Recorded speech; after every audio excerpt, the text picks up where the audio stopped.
semuanya, kali ini kami sedang berada di Museum Lubang Buaya yang terletak di Jakarta Timur. Tempat ini merupakan saksi sejarah penting dalam perjalanan bangsa Indonesia, terutama terkait peristiwa G30 SPKI. Museum ini dibangun untuk mengenang jasa para pahlawan revolusi yang gugur pada tragedi 30 September 1965. Disinilah lokasi ditemukannya jenazah 7 perwira tinggi TNI Angkatan Darat yang menjadi korban kekejaman gerakan 30 September. Inilah bangunan yang disebut rumah penyiksaan. Menurut cerita sejarah, di rumah inilah para jenderal sempat ditahan dan disiksa sebelum akhirnya dibunuh. Sekarang kami berada di salah satu bangunan di kawasan Museum Lubang Buaya, yaitu dapur umum. Selain berfungsi sebagai tempat memasak, dapur umum ini juga memperlihatkan bahwa operasi G30 SPKI telah direncanakan dengan matang. Mereka bahkan menyiapkan logistik untuk kegiatan penculikan dan penyiksaan. Seperti yang bisa kita lihat, dapur ini masih mempertahankan bentuk aslinya. Ada tungku tradisional, alat-alat masak sederhana, dan perabotan zaman dulu yang memberi gambaran bagaimana suasana pada malam kejadian. Saat ini, kami sedang berada di Museum Pengkhianatan PKI dan Museum Paseban. Di museum ini terdapat kurang lebih 34 diorama yang menceritakan kisah pengkhianatan PKI saat itu.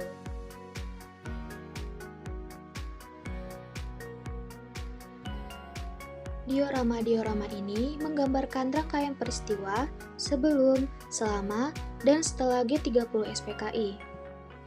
Antara lain, diorama yang menunjukkan bagaimana PKI menyusup ke berbagai organisasi rakyat seperti buruh, tani, dan sebagainya.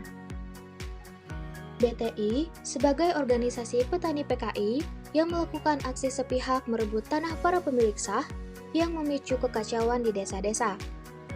Diorama yang menampilkan adegan malam 30 September 1965 saat para jenderal TNI AD diculik dari rumah mereka oleh pasukan Cakrabirawa.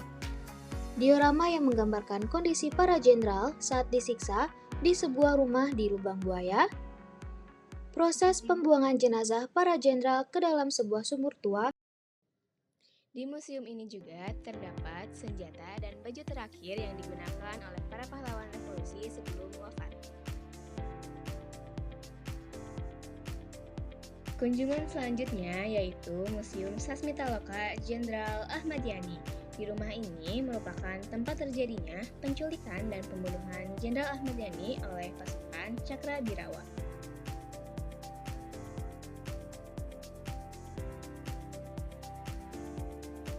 Di rumah ini terdapat dokumentasi asli dan barang-barang peninggalan.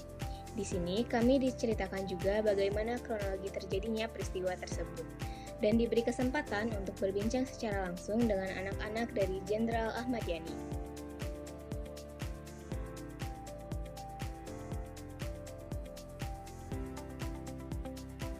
Kunjungan terakhir kami yaitu ke Museum Sasmitaloka Alhan Nasution yang merupakan rumah Jenderal Nasution yang menjadi saksi bisu peristiwa G30 SPKI.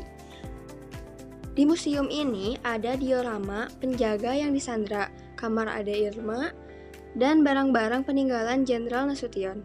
Pada 1 Oktober 1965, rumah ini diserang.